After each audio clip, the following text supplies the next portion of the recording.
Estamos agradecidos del Señor. Él, ¿no es cierto?, mediante su gracia y amor, podemos nosotros ofrendarle adoración en canciones, en alabanza, pero sobre eso, ¿no es cierto?, en el fondo, es nuestra propia vida la que tiene que estar ahí. Es nuestra vida la que tenemos que ofrendar en adoración al Señor. Y ese justamente es el propósito, tener una vida encauzada, una vida alineada a los propósitos que el Señor ha establecido en su eternidad para nosotros. Y Él nos ha venido hablando de diferentes formas, gracias hermana, de diferentes formas, y nos ha revelado palabras durante estos tiempos tan necesarias, tan relevantes para nuestro día a día, para el momento. Es una palabra fresca, una palabra que nos habla y que viene a remover partes de nuestra forma de ser para ir transformándola, llevándola al formato, al diseño que Dios ha establecido para nosotros. Amén. Todo lo que en la palabra está escrito, todo lo que en ella aparece, tiene un propósito, tiene un objetivo, que es el de glorificar y exaltar su nombre y redimir, ¿no es cierto?, al hombre, a la mujer, para conformarlos al diseño que Él estableció en la eternidad, y que nosotros seamos finalmente un pueblo redimido, un pueblo que le alabe, un pueblo que le glorifique. Los sumos sacerdotes que Él quiere, que ha establecido desde el principio, está en nosotros, está en la iglesia, en el cuerpo. Y el Señor ha venido mostrando a través de esto que es una figura, ¿no? Esto es una figura del diseño celestial. El Señor quiso, en su gracia y en su amor, establecer algo, una sombra de lo que realmente es en la eternidad, en lo celestial, este diseño, porque tiene una connotación celestial, ¿no? Y lo quiso traer a la tierra y establecerlo para que nosotros también, a través de esta sombra, a través de esta figura, comprendamos cuál es el propósito, la profundidad, el fundamento, el diseño eterno que Dios tiene en el cielo puesto en la tierra. Amén. Entonces, esto en realidad no es solamente un aprendizaje en torno a la historia, no es un aprendizaje en torno a cómo estaban las partes que están constituidas, aquellas, funciones, establecimientos de situaciones, lugares, formas, ubicaciones. No, hay un trasfondo celestial, hay un trasfondo eterno en ese diseño. Amén. Y eso es lo que tenemos que entender, ¿no? Tenemos que entender que aquí hay algo mucho más profundo que el poder establecer y conocer las tribus y saber los nombres y qué es lo que pasa en cada una. No, es algo que tiene que ver con lo eterno. Amén. Y por eso es importante que abramos nuestra vida, por eso es importante que abramos nuestro ser, nuestro entendimiento, y nos conectemos con lo que Él quiere decirnos, ¿no? Nos conectemos con lo que Él quiere hablarnos, nos conectemos con lo que Él quiere ministrar en nuestra vida, establecer en nosotros hoy a través de su palabra, que lo viene haciendo, que nos ha costado, que hay cosas que nos confrontan, que hay cosas que son procesos que tenemos que vivir, que esto está representado acá. Y esos procesos no basta solo con atenderlos, no basta solo con escucharlos, sino que hay que asimilarlos a nuestro día a día. Y ahí está la decisión nuestra. El conjunto de decisiones que nosotros tomemos en nuestra vida tienen repercusiones eternas. Si esas decisiones están en contra de lo que el diseño establece, entonces también tendremos condenación. Pero si esas decisiones que tomamos están ajustadas y sujetas a la palabra, entonces esas decisiones también traen repercusiones de gloria, a esa gloria que el Señor quiere compartir con su pueblo.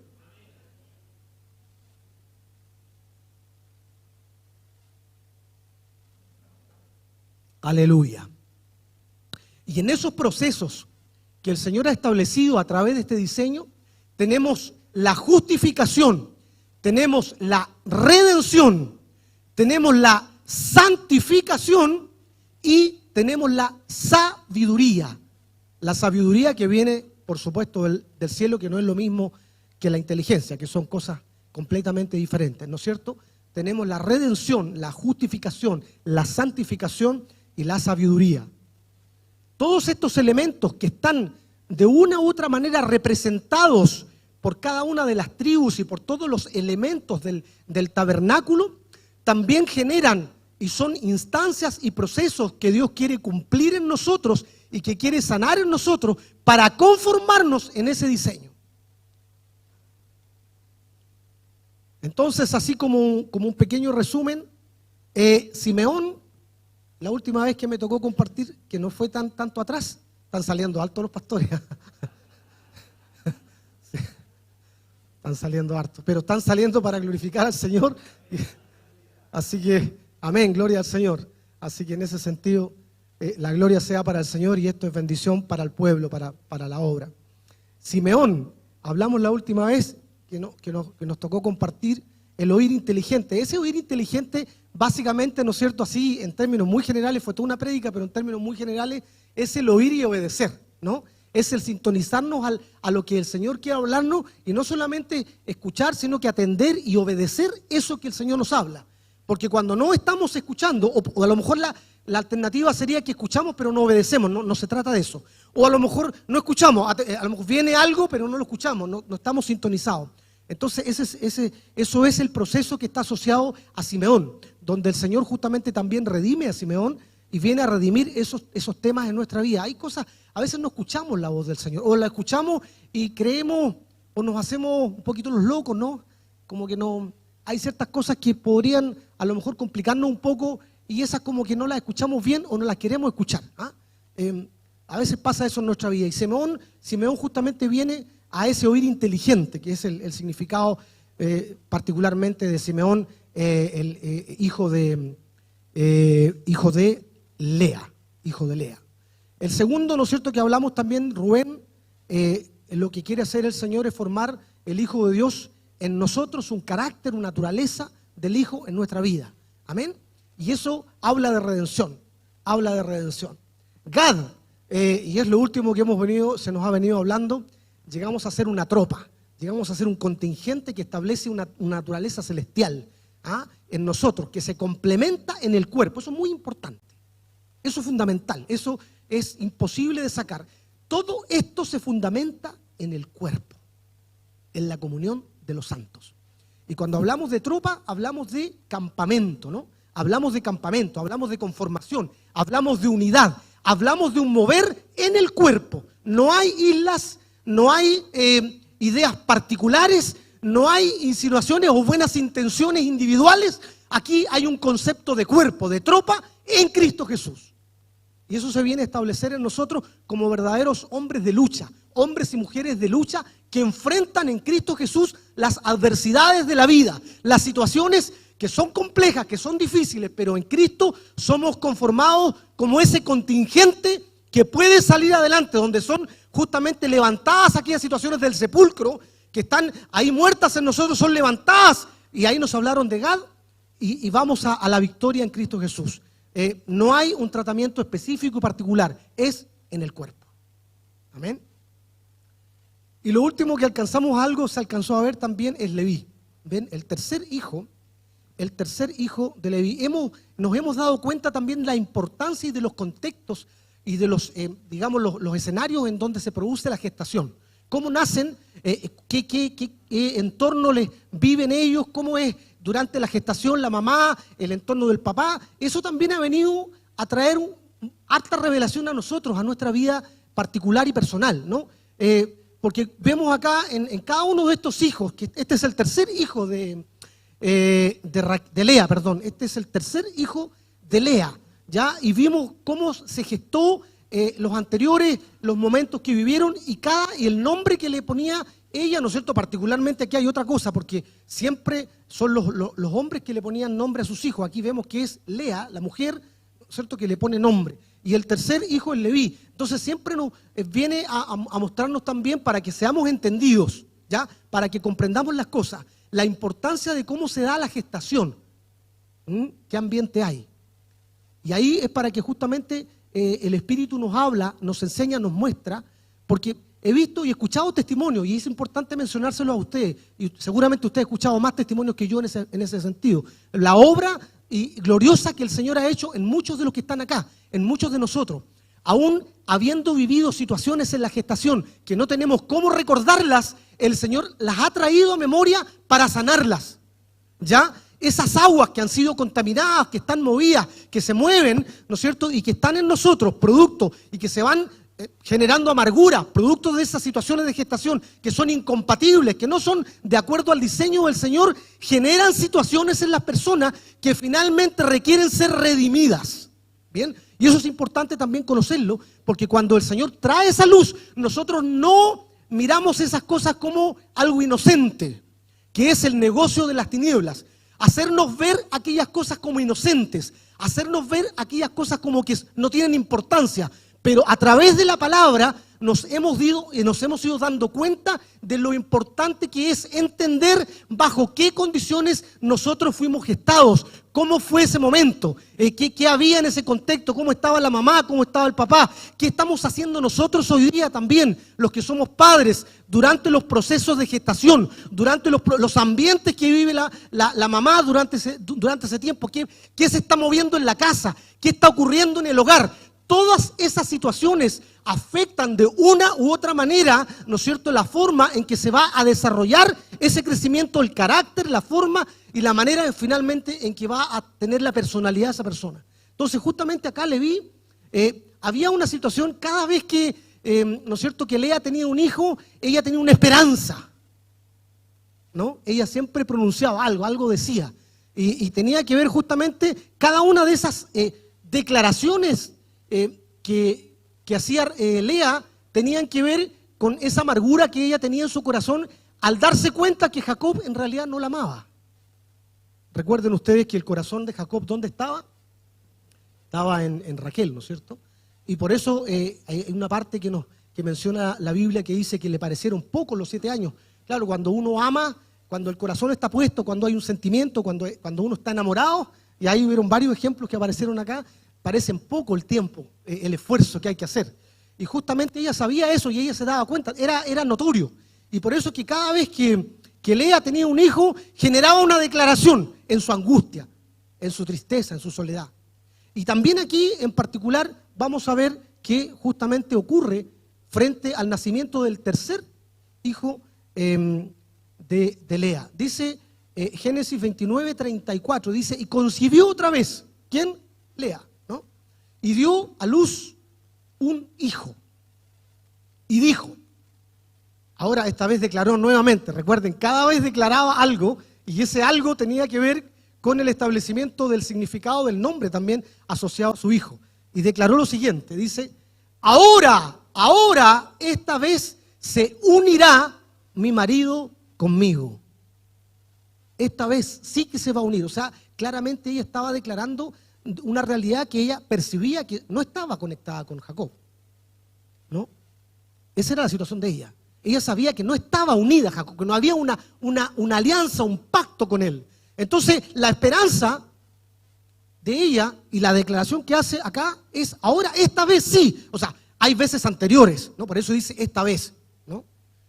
Ahora sí, en esta ocasión sí, se unirá mi marido conmigo, porque ya le he dado a luz 3 hijos. Por tanto llamó su nombre Leví. ¿Bien? Entonces el nombre Leví, su tercer hijo, el diseño de Leví, como también ya lo hemos un poco repasando, tiene que ver con, ahí está, con unir, ¿no? Con permanecer, conjuntar. El diseño de Leví, ahora nosotros sabemos que cuando se hacen estos pactos, ¿no es cierto?, la importancia del pacto del matrimonio, usted sabe que este pacto es de 3, ¿no? Ya lo hemos entendido claramente. Y por eso fue también un llamado que el Señor nos ha hecho durante este tiempo, y nos han dado ejemplo, en testimonio, los matrimonios recientes de nuestra congregación, donde hay un momento, donde hay un tiempo del Señor, donde hay una confirmación del Espíritu para tomar ciertas decisiones, particularmente el matrimonio. Es un pacto que 2 hacen y el principal en el pacto es Cristo Jesús. Amén. Entonces ahí se produce el gran problema de una buena cantidad de matrimonios anteriores que llegan al Señor y entienden en ese momento de que ese pacto y esa unidad que se estableció no fue en el diseño del Señor. ¿Bien? Y cuando no se establece esa unidad como lo anhelaba en su corazón, en este caso Lea, decía, con esto yo con esto yo me voy a unir con él. La unidad se establece cuando hay pacto en Cristo Jesús. La unidad se establece no por las situaciones que ocurran en lo terrenal, no por la cantidad de hijos, no por la cantidad de favores, no por la forma, aunque es importante, pero no es el fondo, no de qué manera me comporto, si lo atiendo bien o lo atiendo bien a ella, o si me porto bien o me porto mal, qué sé yo, por las razones que sean, no es el trasfondo, no es el fundamento de la unidad. El fundamento de la unidad en un matrimonio es Cristo Jesús en el tiempo correcto.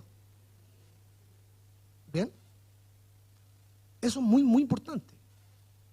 Entonces, aquí el llamado de atención que el Señor nos ha hecho a todos los matrimonios anteriores, cuando no conocíamos, cuando estábamos en oscuridad y en tinieblas, y estas cosas no nos eran reveladas aún, el Señor trae revelación ahora, y es importante que todos esos matrimonios que entendieron de parte del Señor y que tienen inconvenientes producto de que no fueron en el diseño, el Señor los quiere redimir, no condenar. Por ahí decía, bueno, ya aquí en la iglesia me están condenando, me están juzgando, están diciendo cosas, ¿no es cierto? Y por lo tanto yo no entro, porque como yo no estoy en el diseño. No, el Señor lo que quiere es traer a luz esas cosas para restaurar y poner al matrimonio en la posición correcta. Y eso demanda sufrimiento, decisiones difíciles. Y ahí está el inconveniente y el gran problema que tenemos nosotros. Porque cuando estamos enfrentados a ese tipo de decisiones difíciles, ahí titubeamos. Y no estamos sometiéndonos a lo que el Señor quiere establecer. Y creemos que con otro tipo de decisiones que están ajenas a lo que realmente quiere y de buena intención, como en este caso lo hacía Lea, ahora sí me voy a conectar, ahora sí mi marido se va a unir conmigo. Pero no había pacto ahí. Porque ¿con quién estaba el corazón? Con Raquel. Pero hay un diseño también acá que el Señor quiere redimir. Otra cosa importante y fundamental, que ya la hemos dicho, pero me encanta decirla, siempre el Señor, los procesos torcidos, los diseños que están trabajados incorrectamente, aquellas situaciones que no están en el orden de Él, siempre que el Señor las toma, las endereza y las trae a bendición. Porque vemos aquí una situación y vamos a ver cómo están estos procesos en Leví que son aplicables a nuestra vida y cómo el Señor, tomándonos de allá, viene y trae bendición pese a que se gestaron en maldición. Aleluya. Esa es la manifestación espiritual sobrenatural que el Señor hace. Porque Él viene a tomar todas esas situaciones y las redime a través de esos procesos gloriosos que Él quiere hacer. Aleluya. Gloria al Señor. Unir, permanecer, juntar. Él tenía un plan original. Y aquí hay una tremenda verdad y un tremendo concepto. En Éxodo 13, voy a leer algunos versos ahí, rápidamente, 2 en realidad. Jehová habló, ¿cuál es el plan que Dios tenía? Y aquí me voy a detener después cuando lea esto, me entusiasmo porque es muy importante esto, es muy importante. Fíjese usted, el plan original, consagrar los primogénitos de todo el pueblo. Éxodo en el capítulo 13, verso 1 y 2, dice, Jehová habló a Moisés diciendo, ¿no? Jehová habló a Moisés diciendo, conságrame. La palabra consagrar, antes de seguir leyendo, tiene que ver con, en su raíz, apartar, consagrar, dedicar, preparar, prometer, purificar, santificar, apartar, señalar. Mire todas las acepciones que tiene la palabra. Conságrame. O sea, no es un llamado así nomás. Tráelos, santifícalos, apártalos. Son diferentes, tienen una señal distinta, tienen una marca distintiva diferente a todos los demás. Tráelos, conságralos para mí. Eso es muy importante tenerlo en cuenta, porque después nos va a traer una revelación importante para nuestra vida. ¿A quiénes? A todo primogénito. A todo primogénito. El contexto, recuerden ustedes también, Egipto, ¿no es cierto? Todo lo que pasó en Egipto, cómo el Señor lo sacó, las plagas y ahí particularmente la muerte de los primogénitos que el Señor también saca y libera a su pueblo, y los primogénitos del pueblo no son tocados por el ángel. Cualquiera que abre matriz entre los hijos de Israel, cualquiera que abre matriz, ese es el primogénito, entre los hijos de Israel, así de los hombres como de los animales, que dice, mío es.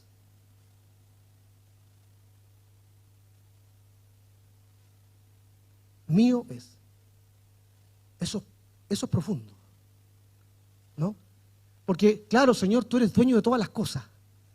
No hay nada que no sea tuyo, todo está en ti. Juan dice, ¿no es cierto? En el principio era el verbo era con Dios y el verbo era Dios y todo, en fin, todo está en torno a Él. Pero acá habla de una propiedad distinta, de una propiedad cercana, íntima de Él. Esos son míos. Y los animales también, las primicias de los animales también son mías. ¿Cuál era el corazón del Señor en esta declaración? La importancia de que la presencia del Señor esté en las casas. ¿Se da cuenta?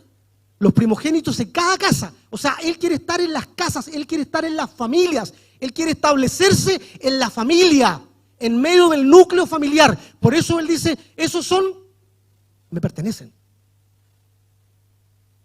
¿Ok?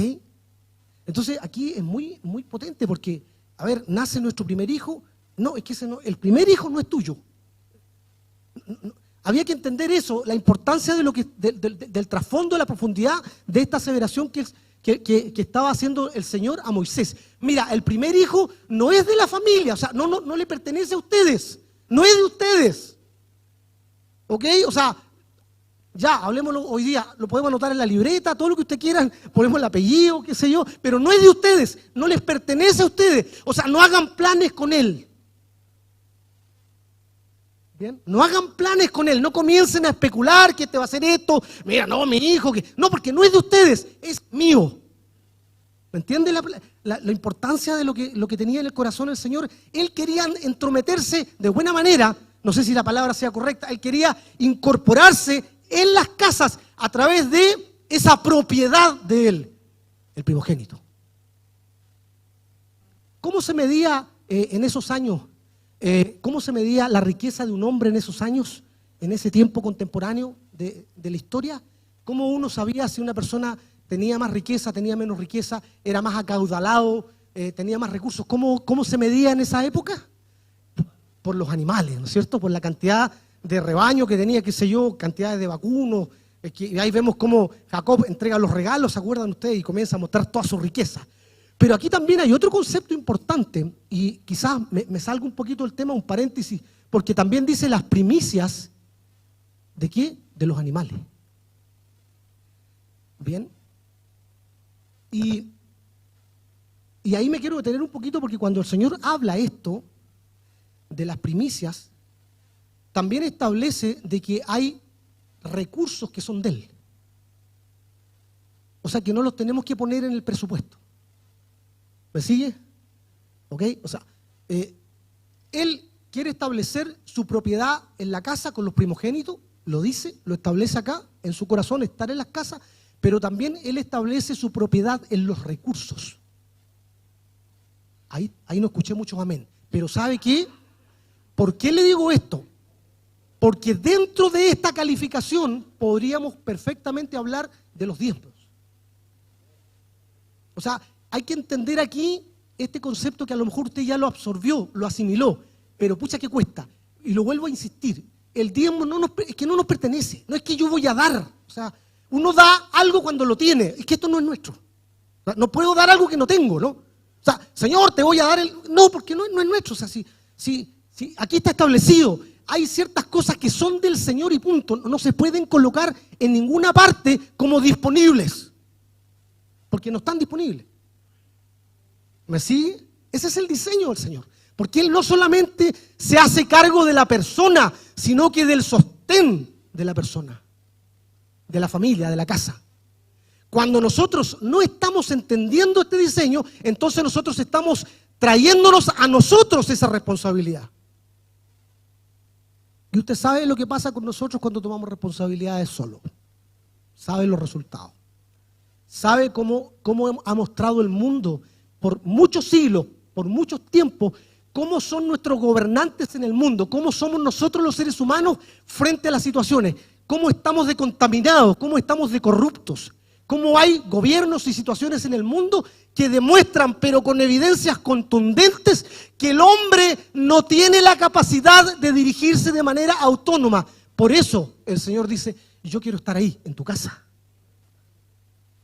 Yo quiero estar contigo, quiero ser parte, quiero involucrarme ahí. Por eso que yo quiero que esto que está acá es mío. Y esa era, imagínense la tremenda bendición para el pueblo, saber que el Señor quiere estar ahí con ellos, quiere ser parte, quiere estar en la familia. Es como que, mira, están todos mis hijos, los hijos tuyos y los hijos tuyos, Señor. Eso es cuando esos matrimonios cuando se juntan de distintos lados, que tienen los hijos de una, los hijos de otra. Es como parecido, yo digo, ¿no? Porque tenemos los hijos nuestros y los hijos que le pertenecen al Señor son de Él. Como compartiendo. ¿Lo había mirado así? Yo no lo había mirado así. Pero es como que estamos planificando, nos vamos a juntar todos. Señor, ¿por qué? Porque Él también es dueño, porque tiene un hijo ahí. Sí, pero nos usó a nosotros para tenerlo, pero de la eternidad ya era de Él. Ese era el diseño original del Señor. A mí me parece tremendamente glorioso, importante entender esto, porque siempre, siempre hay un plan del Señor detrás de cada una de esas. Entonces, en el fondo, lo que Él quería establecer de esa manera, que era un pueblo de sacerdotes. Un pueblo de sacerdotes, no una tribu en particular, no unos pocos, no algo sectorizado, sino que todo un pueblo de sacerdotes. Ese era su corazón del Señor, su plan. Ahora, alguien podría decir, hoy le echamos a perder los planes al Señor y sonó con los planes, ¿no? Y podría ser también alguna conclusión por ahí que salga alguien de manera lógica. El Señor nunca, ¿no es cierto?, tiene problemas con los planes. Siempre sus planes son perfectos. No tiene esos inconvenientes que hago ahora, que tenemos nosotros. ¿Qué hacemos ahora cuando pasó esto? No, Él siempre tiene una palabra perfecta. Es muy importante también entender otra cosa, que acá efectivamente vemos que hay un deseo del Señor, pero para entenderlo de Leví es importante remontarse a una historia que ya hemos escuchado, que tiene que ver con la mortandad y la venganza de Dina. ¿Se acuerdan de Dina ustedes, ese episodio tan lamentable? Es importante un poco referenciarlo porque vamos a entender un poco más del concepto de unión de Elí con el diseño que él nace. Y vamos a repetir un poquito Génesis 49. Vean ustedes, dice versos 5, 6, 7, rápidamente, Simeón y Leví son hermanos. Particularmente ya hablamos de Simeón, hoy día estamos centrados un poquito más en Leví, el tercer hijo. Fíjese lo que dice acá, el contexto un poquito, ¿no? Jacob en su tiempo llama, en su tiempo final ya prácticamente llama también a todos sus hijos, las tribus, finalmente, y establece y declara palabra, declara profecía, declara bendición, o en este caso, quizás no tan bendición, a todos sus hijos, ¿no? Y en ese llamado comienza a declarar una serie de situaciones que claramente impactarían el desarrollo, el mover de sus hijos. Y en particular, hoy día mirando lo que es Leví, fíjese lo que dice Jacob en ese contexto. Dice, Simeón y Leví son hermanos. Armas de iniquidad sus armas, instrumentos de violencia. Un poco el trasfondo de eso, instrumentos de violencia. Disfrutar la violencia, que hay un concepto, yo escuchaba un comentarista que dice que esta parte en realidad se refiere no solamente a la violencia como tal, sino que a disfrutar esa violencia. Porque alguien podría ejercer violencia, no sé, en una causa, podríamos hablar de una guerra particularmente, donde no lo disfruta, ¿no? Porque es parte de la guerra, tiene que hacerlo y hay violencia. Pero aquí había un condimento adicional, violencia y disfrute de violencia. ¿Ok? Entonces por eso Jacob menciona esto y dice, armas de iniquidad. En su consejo no entre mi alma, o sea, no quiero estar ahí, no quiero ser parte, no quiero escuchar a aquellos que hablan de violencia porque me van a decir cosas que tienen que ver. Yo no quiero estar ahí, no quiero ser parte de ese consejo. Ok, aquí hay una palabra para nosotros, ¿no? Tengamos cuidado con quién nos juntamos, tengamos cuidado con quienes hablamos, cómo sometemos nuestro oído, cómo están nuestros ambientes. ¿Qué es lo que estamos escuchando diariamente? ¿A quién estamos escuchando consejos? Usted sabe los consejos que hay hoy en día. No le aguantes esto. Mira que si te la hizo, tú se lo haces también. Oye, no aguantemos estas cosas, nuestros derechos y los derechos y los derechos y solamente los derechos. Deberes casi no hay, son todos derechos.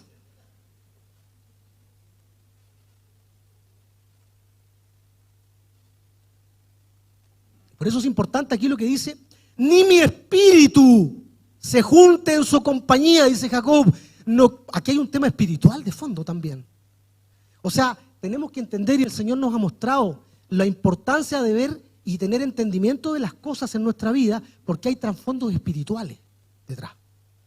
O sea, no se trata de que yo me junte con alguien y no pasó nada. Cuando yo establezco una unión o cuando estoy metido en un consejo de algo, ¿no es cierto?, hay también elementos y componentes espirituales. Y por eso es que Jacob dice, no se junte mi espíritu, no quiero participar, no quiero estar ahí, no quiero ser que mi espíritu no esté con ellos. Imagínense, sus propios hijos. El dolor, o sea, la situación, el impacto que había causado para la vida de Jacob, poder declarar esto. Entonces dicen, no se junte, no quiero estar en esa compañía. Y hablo el tema de juntar. ¿Acuerdan el diseño de Leví? ¿Cuál era el diseño que tiene el nombre de Leví? Juntarse. Pero acá Jacob dice algo como contradictorio. O sea, mira, el diseño de él es juntarse, pero yo no me quiero juntar. Es como diferente, es totalmente contrario al establecimiento del diseño que había pensado, ¿no es cierto?, Lea, que se va a unir. No, y aquí Jacob dice, no, yo no quiero estar ahí. No me quiero juntar con él, en mi espíritu. Porque en su furor mataron hombres y en su temeridad, y ahí la palabra temeridad en realidad al fondo es deleite, ¿no? La palabra temeridad, no diría yo, no me atrevo a decir, no soy un experto en esto para nada, todo lo contrario, no me atrevo a decir está mal, como dicen, traducida. ¿Quién soy yo para decir que está mal traducida? Pero sí creo que el espíritu que está detrás es el deleite, ¿no? Porque temeridad podría ser como lo hace con un poco de miedo, no, disfrutando, dice, y en su deleite desjarretaron toros, dejaron lisiados toros. Dice, ¿qué es desjarretar? Y cuando lo decían los pastores, dice, ¿qué será? Busqué y me pareció como más entendible para mí dejar lisiados los toros, como que no pueden correr, no pueden, quitan sus fuerzas, ¿no? O sea, a ese nivel de fuerza, a ese nivel de furor. Maldito su furor, que fue fiero, y su ira, que fue dura. Yo los aparté en Jacob y los esparciré en Israel. Yo los aparté en Jacob y los esparciré en Israel. Y ahí, ¿no es cierto?, hay una declaración, prácticamente una maldición para Leví. Porque particularmente, ¿no es cierto?, aquí habla la primera parte del verso 7, dice maldito, su furor, una maldición directamente. Maldito el furor de ellos. O sea, Jacob estableciendo y declarando una maldición contra Leví particularmente.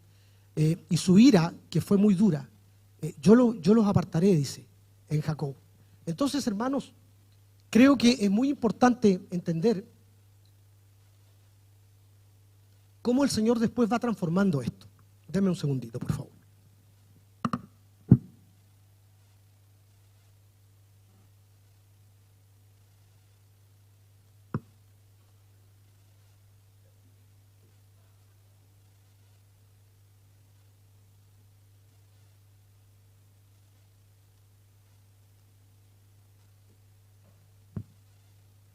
Aquí lo que vemos es que se declara una unidad impropia de Leví y Simeón. Número 1. ¿Correcto? Porque aquí se une Leví con Simeón. Y como el diseño de Leví es unirse, él se une. ¿Se da cuenta? ¿Cuál es el problema acá? El con quién se une. Porque hay un diseño, y el diseño también que Dios tiene establecido para nosotros también habla de unidad. ¿Correcto? La iglesia aquí es una unidad, es un organismo. De hecho, la palabra en muchas ocasiones habla de que somos un cuerpo y todos somos miembros, pero finalmente es uno, ¿no es cierto? Y es Cristo que es el centro de todo, pero nosotros somos cada uno distintos miembros de un solo unidad. Pero ¿cuál es el problema acá con Leví? ¿Con quién se une? ¿Qué ocurre cuando el diseño no está establecido en Cristo? ¿Qué ocurre en este caso? Se une a lo que haya que unirse, ¿no? Cuando no hay claridad en las cosas que el Señor quiere en nuestra vida, siempre está el riesgo de unirse a lo que no es. Y acá en este caso particular, lo que ocurre también es que él se une a una causa con Simeón. Porque él siempre andaba buscando, de acuerdo al diseño, juntarse, unirse. Y aquí hay un comentario que escuché también, y lo leí por ahí en los comentaristas, y le encuentro cierta lógica. No está claramente escrito en la palabra, por lo tanto quiero decirlo que no es exactamente lo que dice la palabra, pero yo lo puedo interpretar de esa forma. Cuando se juntan los hermanos y escuchan, ¿no es cierto?, y arman este plan, cuando viene José y lo venden, ¿se acuerdan en ese momento? Según los comentaristas, y algunos dicen de que justamente Leví convocó, ¿no? Él fue el que impulsó esta unión, porque era su diseño unir, juntar, sumarse, estar ahí. O sea, impulsar la unidad, aunque sea para mal. Entonces me pareció lógico, creo que podía haber sido. Acá no, acá está claramente especificado, se unió con Simeón. ¿Para qué? Para producir esta situación tan compleja. Entonces vemos que aquí, en esta situación, es importante que nosotros hagamos una aplicación dolorosa. Bien, ¿cuál es esa aplicación dolorosa en nuestra vida? Pregunta número 1, ¿con quién nos hemos unido en nuestra vida? ¿Con quién estamos conectados nosotros actualmente en nuestra vida, en nuestro día a día? A ver, veámoslo desde el punto de vista familiar. ¿Con quién estamos unidos? ¿Con quién estamos conectados? ¿Con quién nos juntamos? ¿Estuvo bien? ¿Estuvo en el propósito del Señor? Miremoslo desde el punto de vista de las personas que establecen negocios, ¿no? Que son independientes. No sé cuántos hay acá. ¿Con quién hemos establecido conexiones o alianzas? Acuerdos, que son uniones también y al fin y al cabo. ¿Cómo son esas conexiones? ¿Están correctamente? ¿Son honestas? ¿Están fundamentadas en el Señor? ¿O son para tomar ventajas incorrectas, desleales? Porque ustedes saben que en el mundo de los negocios hoy en día hay mucha situación de corrupción.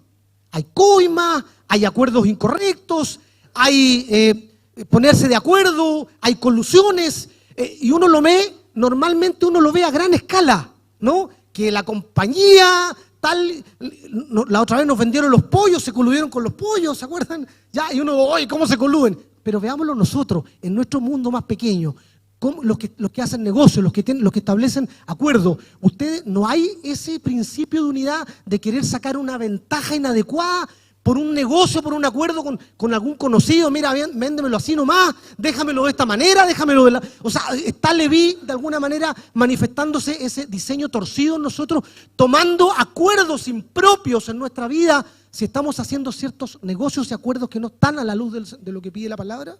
Aunque sea una desventaja desde el punto de vista humano, es que todos lo hacen así, ¿no? Es que así se hace.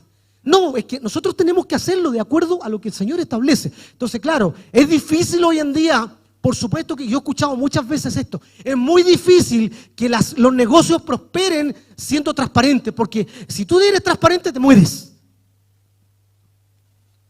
Pero ¿quién dijo que nuestro fundamento es el mundo? Si nuestro fundamento es el Señor.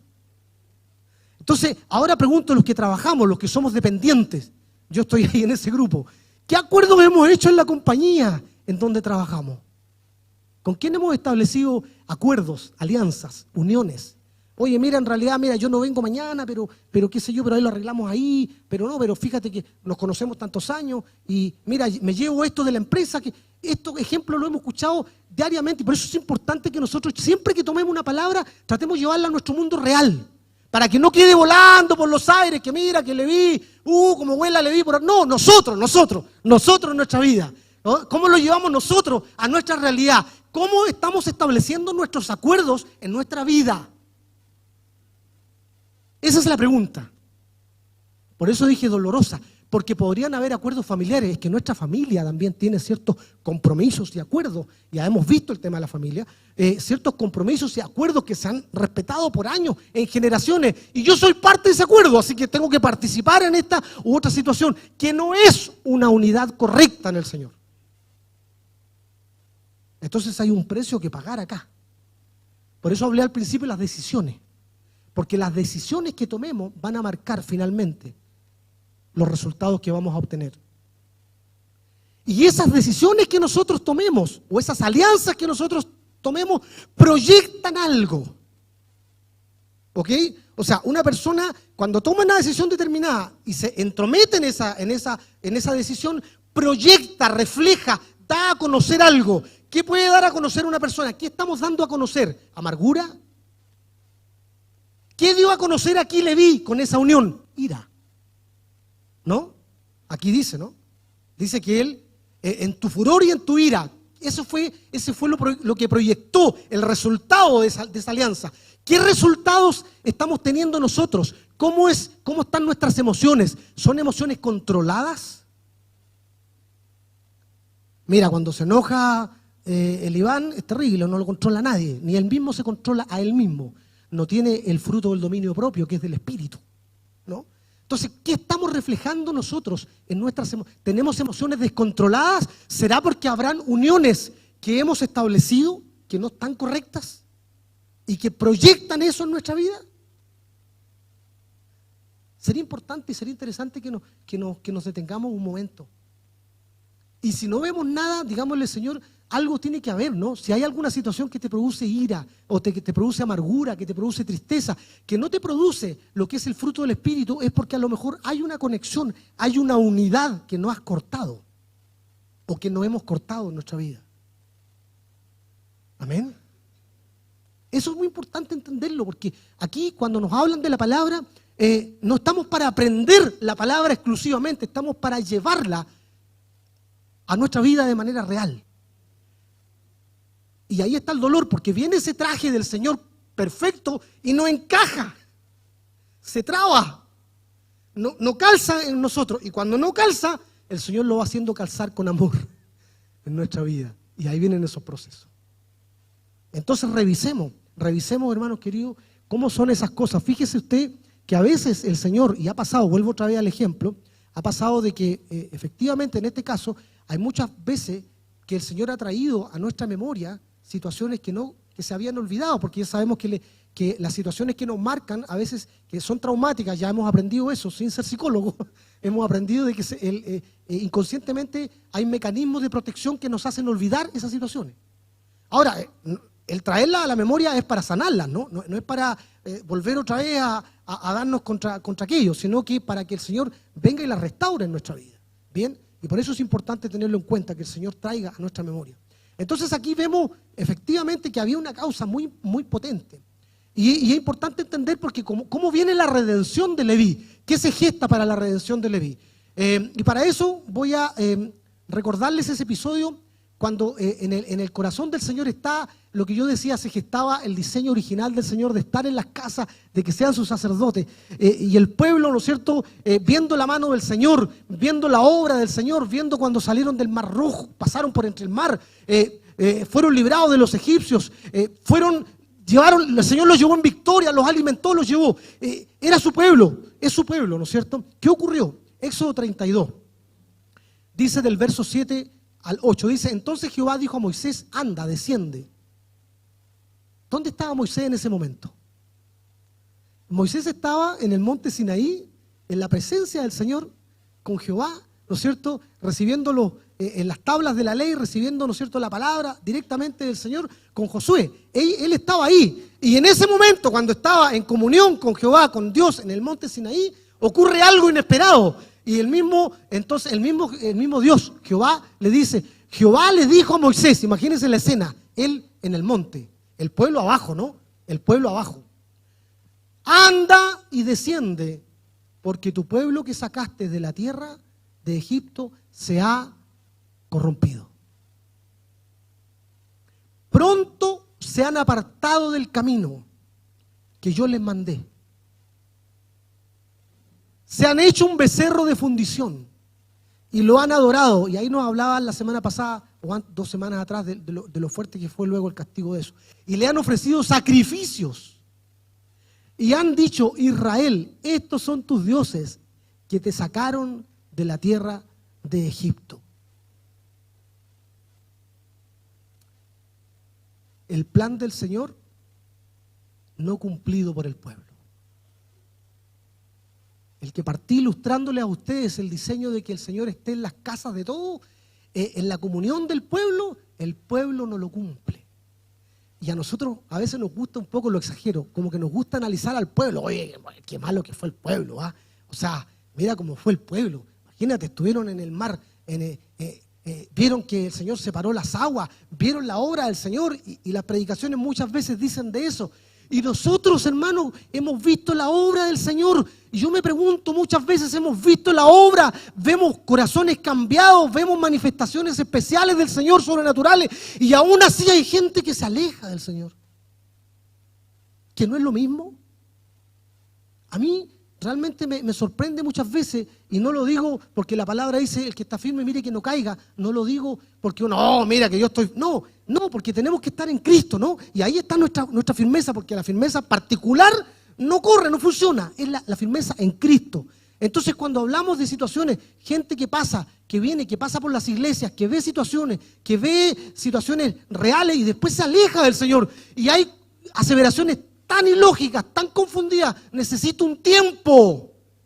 Y se alejan del Señor, se alejan de la obra, se alejan de la comunión. O nosotros mismos a veces nos alejamos de las cosas, ¿no es cierto? Y también esa propaganda, más que propaganda, ese concepto cultural del mundo. No, mira, tú alabas al Señor y yo alabo a mi Dios también, y al final estamos alabando al mismo Dios, ¿no? Fíjese que es lo mismo acá. No, si estos son los dioses que te sacaron de Egipto, dice. No, si al final ellos son lo mismo que tú adoras. Mira, yo adoro a mi manera, a ese nivel de confusión. Yo adoro a mi forma, tú adoras a tu forma, el mismo Dios, son los mismos resultados. Y ellos, si yo también estoy por la paz, tú también por el amor, ¿no? ¿Ya? Yo también estoy por eso. La confusión cultural que el enemigo ha ido ejerciendo en medio de la gente, y a veces se contagia en nosotros con otras situaciones. Creemos, ¿no es cierto?, por muchas razones, y a veces tomamos nuestras propias iniciativas y estamos reemplazando y nos unimos de repente a las actividades. Fíjese, aquí un ejemplo importante que una vez escuché y lo encuentro importante y muy necesario de mencionar hoy día. Cuando nosotros estamos confundidos de las cosas y no estamos realmente en esa unión que es en Cristo, pudiésemos estar unidos a una actividad eclesial. Y cuando no tenemos la actividad eclesial nos vamos. ¿Dónde estábamos conectados? Con la actividad. Entonces, yo he escuchado muchos casos de personas que se van de la iglesia porque no les dan la actividad que ellos estaban haciendo. Entonces, ¿con quién estaba su corazón? ¿Con quién estaba su unión? Con la actividad. No era con el Señor. ¿Se fija? ¿Cómo es? O sea, estoy trabajando en la obra, estoy haciendo cosas, pero mi corazón está en eso, en la actividad, no en la comunión con el Señor. Entonces, si no soy parte, si no me nombran, si no estoy a cargo de algo y si me sacan eso, ya no me siento correcto porque estaba unido aquí a eso. No al fondo, que es la comunión en el Señor, no al dueño de la obra, que es el Señor. Entonces es muy importante eso entenderlo, porque de alguna forma aquí hay algo de eso, ¿no? El pueblo igual pensaba conectarse con Dios a través de eso, de los dioses que eran, pero no era así. ¿Y qué ocurre acá? Viendo Moisés que el pueblo estaba desenfrenado, ¿no es cierto? ¿Qué ocurre? Pero Aarón lo había permitido, había un desenfreno. Que eso pasa también, que cuando ya nos alejamos, comienza el desenfreno. En un momento el vehículo parte y luego ya no hay cómo pararlo. O sea, comenzamos a alejarnos del Señor, comenzamos a tomar ciertas conductas que al final caen en un desenfreno. ¿Que no está el mundo así hoy día? Yo veo que el mundo está desenfrenado hoy día. Hay un desenfreno tremendo. Hay una falta de claridad en las cosas. Hay un alejamiento tan grande de las verdades de la palabra. Hay un desenfreno incontrolado. Porque cuando no está sujeto al Señor, ocurre lo que estaba viviendo el pueblo, un desenfreno. O sea, algo imparable, algo que realmente era inconcebible. Había un desenfreno total, tal como lo dice acá. Un desenfreno. Porque Aarón lo había permitido, para vergüenza entre sus enemigos. Se puso Moisés a la puerta del campamento y dijo: ¿quién está por Jehová? Me imagino bajando Moisés. ¿Cómo estaría Moisés? O sea, háganse una idea ustedes, después de estar él en la presencia del Señor adorando y escuchando y recibiendo la palabra, ver a su pueblo adorando, ¿cómo estaría Moisés de molesto? Me imagino el grito que pegó, me imagino cómo gritó, cómo declaró. ¿Quién está hoy por Jehová? Una tremenda declaración, una pregunta profunda. Una pregunta que cambia momentos, que cambia situaciones, una pregunta categórica, ¿no? ¿Se acuerdan esa palabra que dice que el que no está conmigo es contra mí? O el que conmigo no recoge, desparrama, dice la palabra. Porque en el fondo aquí es una pregunta confrontacional. No es una pregunta pasiva, es una pregunta activa, con acción, con decisión ahora. ¿Quién está por Jehová? ¿Quién está por el Señor? ¿Quiénes de los que estamos acá estamos con el Señor? ¿Sí o no? Eso es. Entonces, frente a esa pregunta tan directa y tan categórica de Moisés al pueblo, pregunta, bueno, ¿quiénes están con Jehová después de ver este desenfreno? ¿Quiénes están con él? Y fíjese lo importante y lo que ocurre acá. Júntense conmigo, el diseño. ¿De quién? De Leví. Júntense conmigo. ¿Dónde estaba Leví? Aquí estoy. Ah, pero no sabía el precio. No sabía el precio. ¿Qué dice? Se juntaron con él todos los hijos de Leví. Vea que cuando Leví se juntó para destrucción, ahora viene y se junta para bendición. Y dice, yo no me contaminé. No fueron parte de eso. Aquí estamos. ¿Cuál es el tema acá? Y otra vez a la aplicación, que es la dolorosa. Hay decisiones, hermano. Vamos a seguir leyendo para ir a las conclusiones. Y les dijo, así ha dicho Jehová. Vea lo que ocurre producto de la decisión. Poned cada uno su espada sobre su muslo. Pasad y volved de puerta a puerta por el campamento. Y matad cada uno a su hermano y a su amigo y a su pariente. Y los hijos de Leví lo hicieron conforme al dicho de Moisés. Y cayeron del pueblo en aquel día como 3,000 hombres. Impactante lo que ocurrió. Mire la decisión de Leví. Hermano,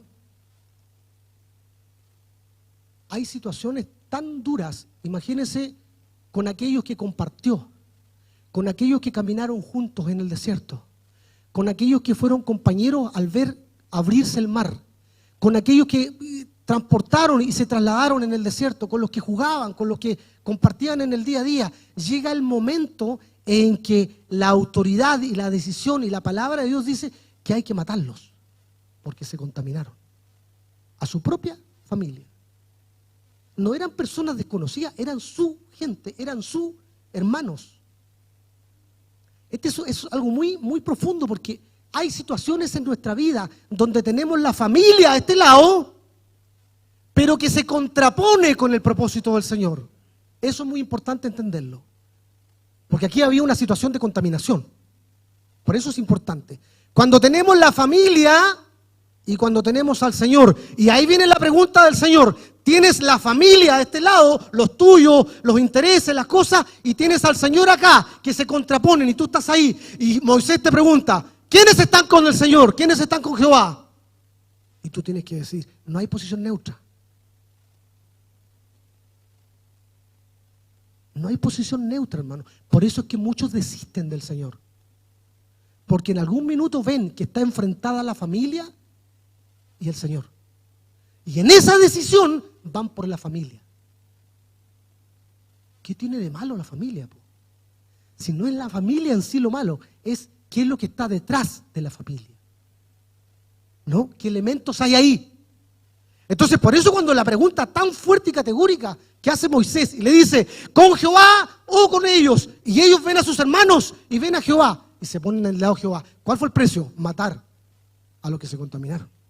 ¿Cuál es el precio que tenemos que pagar? Cortar esas relaciones con familia que son en contra del Señor. ¿Duele? Sí, porque es morir, es matar, es cortar esas cosas, es eliminarlas.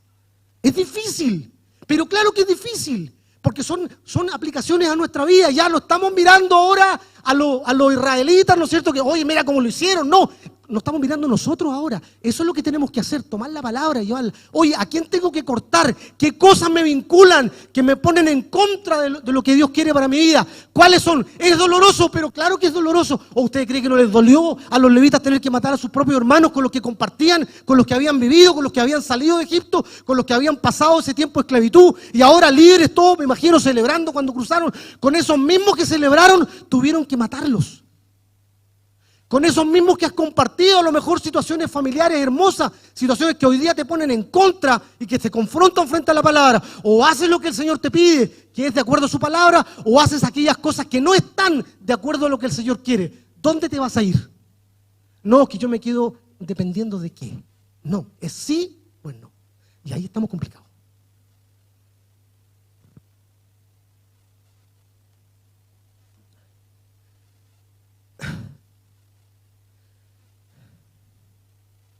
Es una decisión muy dura, muy dura.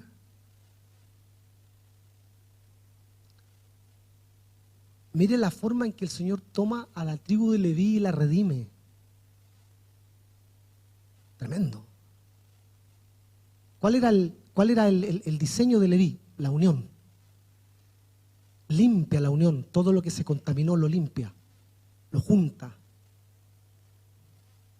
Y de esa manera, ¿qué ocurre con Leví? Veamos lo que dice Números 18:20. Fíjense ustedes. Y Jehová dijo a Aarón: de la tierra de ellos no tendrás heredad. Aarón era levita, por supuesto, ustedes saben que pertenece, ¿no es cierto? Oiga, ay. Imagínense, el pueblo con una tremenda esperanza. Vamos a tener nuestra propia nación. ¿Cuántos somos? 12 tribus. El Señor nos ha prometido una tierra nueva. Y nos va a llevar a la victoria. 40 años, pero igual, vamos a llegar allá. Todos el Señor nos promete una heredad. Tú, Leví, no tienes tierra. Tú no estás considerado. ¿Cómo? ¿Sí? ¿Qué está diciendo acá? No tendrás heredad.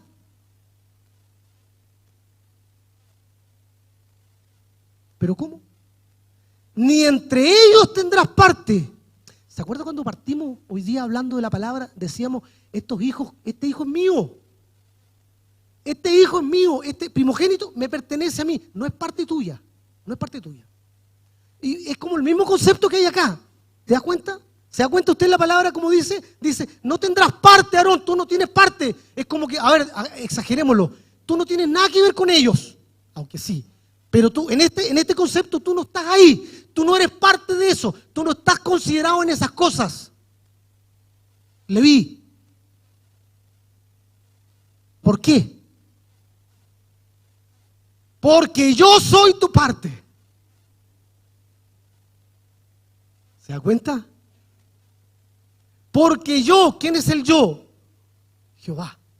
Porque yo soy tu parte, yo soy tu herencia en medio de los hijos de Israel. Tú no necesitas herencia, tú me necesitas a mí. Pero en las tierras, ¿cómo voy a vivir? Yo. ¿Cómo me voy a sustentar? Yo te sustento.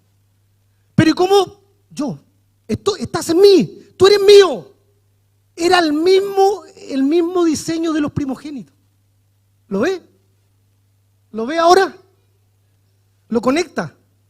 El diseño de los primogénitos, ahora el Señor lo trae a bendición a Leví. Yo soy tu parte, yo soy. ¿Qué es lo que quiere el Señor con nosotros hoy día?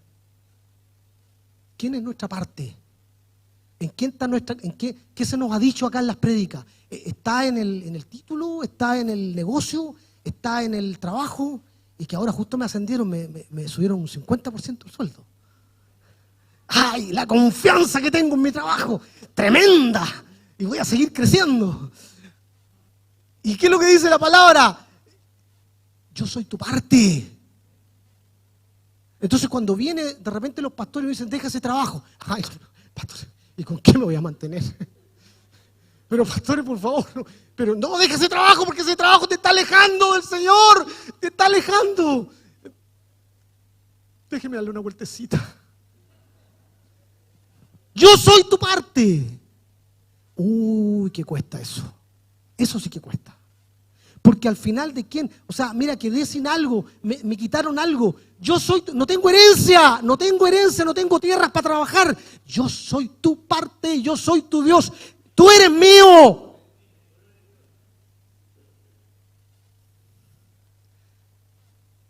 ¿No le conmueve eso a usted?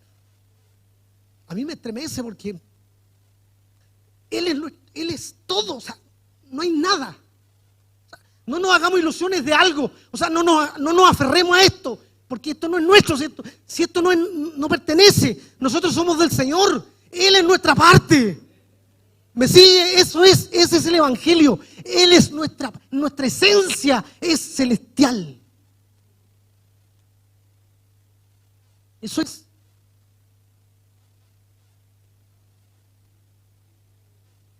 ¿Y qué hace aquí el Señor? Tremendo.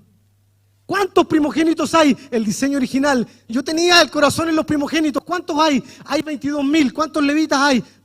Faltan levitas porque había una diferencia, ¿se acuerdan? No alcanzaban. Un levita por un primogénito, otro levita por otro primogénito. Ya no eran los primogénitos, ya ahora son los levitas. Mire la manera en que redime el Señor a Leví. Imagínense. Ellos son mi parte ahora. Y la diferencia la pagan en 5 ciclos, ¿no? Por cada uno. Y esto es muy importante porque en el lugar de los primogénitos incluye a los animales también, por supuesto, y los que se exceden pusieron 5 ciclos. Y ahí está la redención. Entonces es muy importante acá establecer las funciones que le dan los levitas. Fíjense usted en la posición que Dios establece. En Números 1:47 al 51. Vamos a leer. ¿Estamos bien en la hora? Sí, porque ¿cuánto dice nuestra pastora que tenemos que hablar? De acuerdo a lo que establece Primera de Rebeca 1:1, 45 minutos. Perfecto. Me quedan todavía 15 minutos. Aleluya. Números 1:47 al 51. Dice lo siguiente. Pero los levitas, ¿quiénes son estos? Los que fueron redimidos. Gloria a Dios. Esos. Fíjese lo que van a hacer ellos. Según la tribu de sus padres, no fueron contados entre ellos. ¿Qué le dijo el Señor a Aarón a través de Moisés? Tú no vas a estar entre ellos. Aquí se establece esa palabra, ¿no? Tú no estás entre ellos, ¿no? Tú no estás contado. Es como, yo me imaginaba lo siguiente, disculpe que vaya interrumpiendo la lectura. Es como que, ¿cuántos habitantes hay en Chile? Tanto. Sáquenlo a los de la iglesia porque esos no son ciudadanos de acá, son del cielo. Si eso es. ¿Qué patria ni nada? Si yo también soy chileno, claro, pero soy primero hijo del Señor. Esa es mi patria. Somos ciudadanos del cielo nosotros, somos ciudadanos por la gracia del Señor celestiales. Entonces eso es lo que pasó acá, no los cuenten a ellos. Cuando haya censo, mira, tantos habitantes hay, y los levitas no, que ellos no son de acá. No los cuenten. Muy interesante, muy importante. Nosotros no nos movimos por las reglas del mundo. Porque habló Jehová a Moisés diciendo, solamente no contarás la tribu de Leví. Solamente no contarás la tribu de Leví. Ni tomarás la cuenta de ellos entre los hijos de Israel. Confirmado. Sino que pondrás a los levitas, ¿dónde? En el tabernáculo del testimonio, en la presencia del Señor, ahí donde yo voy a habitar, ahí donde está la figura celestial, en la figura de lo que está en los cielos, aquí en la tierra, ahí yo he decidido mostrar mi gloria, y ahí van a estar ustedes, en el tabernáculo. Qué tremendo esto de los levitas. Ay, ay, ay. En el tabernáculo del testimonio y sobre todos sus utensilios. ¿Ok? Y, sino que pondrás a los levitas y sobre todas las cosas, todo lo que está, todos los elementos, todos los enseres que hay ahí, todo eso tiene que estar administrado y estará gestionado por ustedes la tribu de Leví. ¿Ya? Todas las cosas que le pertenecen. Ellos llevarán el tabernáculo y todos sus enseres, hasta el último, ¿no es cierto?, detalle de la construcción. No, quería decir tornillo, en ese tiempo no había tornillo. Pero hasta el último detalle. ¿Bien? Y acamparán, dice, y ellos servirán en él. Ellos van a estar ahí, los van a servir, ellos van a gestionar, van a administrar ahí en el tabernáculo. Y acamparán, y no solamente van a estar ahí, sino que van a acampar alrededor.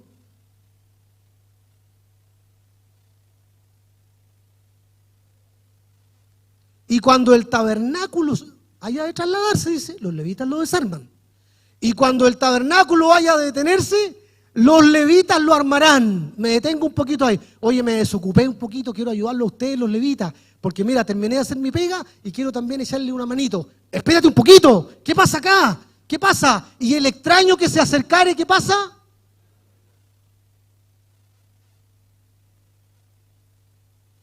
Esto me llevó a pensar lo siguiente, hermano. ¿Estamos haciendo las funciones que Dios quiere que hagamos? ¿Acaso los levitas buscaron eso?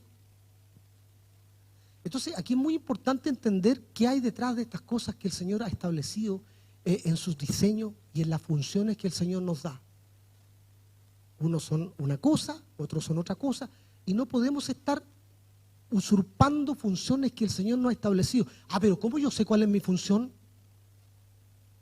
¿Cómo yo sé cuál es mi labor dentro del cuerpo? ¿Cómo yo establezco eso en mi vida? Entonces aquí viene la siguiente pregunta, ¿no? Que es natural. ¿Acaso los levitas estaban haciendo algo que les gustaba hacer? No sabemos. ¿Acaso ellos no sabemos? Puede ser, no puede ser. En realidad da lo mismo, porque al final es el Señor el que establece la función. ¿Se da cuenta? Entonces acá era tan categórico, tan claro el diseño, porque era el diseño celestial puesto en la tierra. No es un diseño arbitrario, no es un diseño que se le ocurrió justo al Señor ahí en ese momento, no, es un diseño eterno que se establece en la tierra y que tiene un orden. Tiene un orden. Y ese orden decía los levitas, y solamente los levitas, y nadie más que los levitas son los responsables. Y ustedes saben que hay varios casos de algunos que se quisieron pasar de listo, incluso entre ellos mismos, haciendo funciones que no correspondían, hicieron cosas, ¿y qué pasó con ellos? Murieron. O sea, esto no era una palabra escrita como esas leyes que a veces tenemos en nuestros países, que hay letras, pura letra muerta que no funciona. Ya, aquí está, esto sí funcionaba. O sea, el que no hacía esto moría. Imagínese usted. Tenían tanto miedo, hay un relato de acercarse incluso al monte, que hasta los animales si se acercaban morían. Oye, ya no queremos escucharlo, ya no queremos, ¿sabes qué, Moisés? No queremos escucharlo porque ya no, ¿sabes qué? Tenemos mucho miedo. Era tanta la autoridad y tanta la presencia de Dios, y es tan categórico la función y la palabra del Señor y el diseño, que se tiene que cumplir así. Y vean ustedes algunos ejemplos de eso, incluso dentro de ellos mismos, porque habían, ¿no es cierto?, estaban distribuidas las mismas familias de Leví. Algunos hacían una cosa, otros hacían otros. Por eso el verso 15 dice, vendrán después de ellos los hijos de Coat. Acuérdense que ahí, no sé si tenemos la figura ahí de donde está la ubicación de esa figura, ¿no? Aquí vean ustedes, le agregué algunas cosas, ojalá que no me llamen la atención por eso. Pero vean ustedes que está las tribus, ¿no es cierto?, de Leví en el centro, la presencia de Dios, que en el fondo está ahí el tabernáculo, ¿no? Y ahí está Merari, ¿no es cierto?, 6.200, que son las familias, Gerson, Coat abajo, y a la derecha los que ofician, ¿no es cierto?, Moisés y Aarón, todos de Leví, y en el centro la presencia de Dios y ellos acampando alrededor, la ubicación que recién establecía la palabra del Señor ahí, ¿ya? Y vean ustedes ahí, cada uno de ellos también, Gerson, Merari, Coat, Moisés y Aarón, cada uno con una función particular y específica también. Y por eso que dentro de la palabra, el verso 15 dice, vendrán después de ellos los hijos de Coat para llevarlo, pero no tocarán cosa santa. O sea, también había una división ahí, una claridad. No sea que mueran, no haréis que perezca la tribu de las familias de Coat de entre los levitas. Y después dice el 19, para que cuando se acerquen al lugar santísimo, vivan y no mueran. Entonces es importante, hermano, entender acá, y para ir cerrando, porque se nos va la hora de una manera. Aquí hay dos miradas que se me ocurren como aplicación y que les quiero compartir. Usted sabe que las aplicaciones son un poquito dolorosas, pero son necesarias para nuestra vida. La mirada hacia afuera, la mirada de los levitas hacia afuera, la mirada parado desde ahí hacia las tribus, la mirada de nosotros hoy hacia la gente, hacia el mundo. ¿Qué es esa mirada?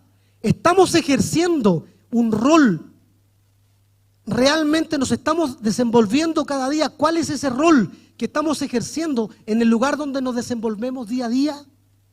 O sea, ¿estamos mostrando, manifestando la presencia del Señor que está cercana a nuestra vida? Vean dónde están los levitas, directamente en la presencia del Señor. ¿Dónde estamos nosotros hoy día? En la presencia del Señor. Él ha querido morar en medio de su pueblo. Amén. ¿Cómo estamos reflejando esa presencia alrededor? ¿Cómo la estamos proyectando en nuestro día a día? Revisémonos. Veamos nuestro testimonio. Veamos cómo nos estamos comportando en el día a día. Mañana ya es feriado, el día martes cuando muchos entren a trabajar. ¿Cómo va a ser ese comportamiento ahí en donde estás? En la universidad, en el instituto, en el colegio, en los trabajos, en las casas, en la pega, donde te mueves. ¿Cómo estás mostrando ese rol que tiene que reflejar la presencia de Dios de la que tú estás ahí? Porque si te das vuelta, está la presencia del Señor directamente contigo. Porque si nosotros tenemos la mirada hacia el mundo ¿a quién tiene que ver? ¿Podría el pueblo entrar directamente ahí? No. ¿Puede el mundo conocer a Dios? si no es a través de nosotros? Si ese es el diseño, el mundo tiene que conocer al Señor por el testimonio de los que son santos. Bien, es el testimonio. No, mira, el Señor se va a revelar a tu vida en algún momento. No, si nosotros estamos para eso, para mostrar, o sea, para reflejar, para proyectar lo que el Señor ha hecho en nuestra vida. ¿Me sigue? Ese es. Entonces, no está eso, no, mira, conócelo, Él se va a revelar a tu vida en algún momento. Sí, pero cuando tú tienes un testimonio que evidencia la presencia del Señor en tu vida. Y como yo estoy en una mirada hacia adentro ahora, en una mirada interna, ¿estamos en la posición correcta como cuerpo? ¿Estoy yo funcionando acá en el cuerpo? Y aquí un pequeño detalle. El venir a las reuniones y ser un oyente quizás puede ser algo razonable en un tiempo de partida, en un tiempo de inicio, pero en el tiempo no es una posición válida. Bien, claramente dicho. O sea, no está bien que una persona esté siempre asistiendo solamente sin crecer en una función y en una posición de oficio claro y establecido en el cuerpo. Bien, no podemos pasar muchos años en eso. Hay un proceso cuando las personas vienen al Señor, son tratadas en el atrio, ¿no es cierto? Son llevadas, no hay funciones todavía claras y específicas, pero no podemos pasar años en eso.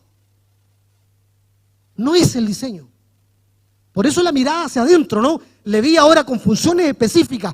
¿Cuál es nuestro rol dentro de la congregación, dentro del cuerpo de Cristo? ¿Cuál es nuestra función? ¿La conocemos? ¿Clamamos al Señor pidiendo que Él nos hable? ¿Clamamos al Señor pidiendo que Él nos ministre? ¿Clamamos al Señor que Él nos dé entendimiento? ¿Que nos abra el oído como Simeón? No sé, que establezca a Cristo a través de lo que es la vida de Rubén.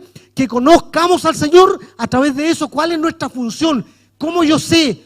¿Tengo dudas? Me ofrezco, voy donde los pastores, aquí estoy, quiero servir al Señor. Sí, que quiero. No vayamos con eso. No, mire, yo quiero estar en ese grupo con tal persona y hacer tal cosa. No. Es lo que el Señor establece a través del diseño que Él quiere para nosotros en estos tiempos y en este lugar. Porque aquí nos llamó el Señor. En esta casa nos llamó el Señor. Nos guste o no. Lo digo por conocimiento propio. Nos guste o no, tenemos que estar acá porque aquí fuimos llamados, a esta casa somos llamados y esa es la función que tenemos que ejercer. ¿Sabe cuál es la función de cada uno de nosotros? ¿Sabe usted cuál es la función? ¿Sé yo cuál es la función? No la sé. Bueno, busquemos al Señor para que Él nos muestre la función y sometámonos a esa función. Aleluya. ¿Estamos proyectando la presencia del Señor? Y fíjese la importancia. Ahora, ¿para qué? ¿Para qué Dios los puso ahí? Para ir cerrando, como dice el pastor, son 3 ir cerrando. ¿Para qué nos puso el Señor? ¿Por qué? ¿Para qué? ¿Para qué puso a los levitas ahí? Vean lo que dice el verso 53, y ahí viene la aplicación tremenda. Y con eso cerramos. Pero los levitas acamparán alrededor del tabernáculo, tal como está ahí, del testimonio. ¿Para qué? Para que no haya ira sobre la congregación de los hijos de Israel. Y los levitas tendrán que la guarda del tabernáculo. Aleluya. ¿Para qué estaban los levitas ahí? Aplacaban la ira del Señor. ¿Para qué está la iglesia en Chile? ¿Por qué el Señor es misericordioso con nuestro país? Nosotros, cuidado. Siempre y cuando estemos, ¿dónde? En la posición correcta. Ojo con eso. Cuando nosotros estamos en la posición correcta, en el lugar correcto, de acuerdo a lo que Dios estableció, entonces nosotros como iglesia aplacamos la ira sobre nuestra casa y sobre nuestra nación. ¿Queremos eso para Chile? Tenemos que estar como iglesia en la posición correcta. Porque ese es el diseño del Señor. El Señor, cuando mira a la nación, cuando mira al pueblo, están los levitas alrededor, están los que fueron llamados, están los primogénitos representados en ellos.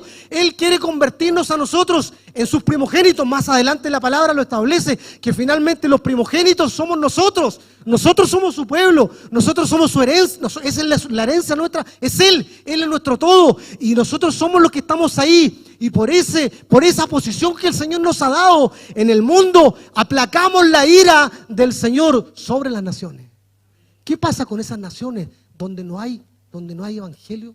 ¿Ha visto cómo sufren? ¿Ha visto cómo está la mortandad? Es súper simple revisar.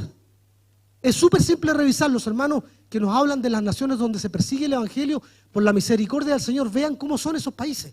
Terrible. Terrible la violencia, terrible la persecución. Y no solamente con ellos, sino que como países.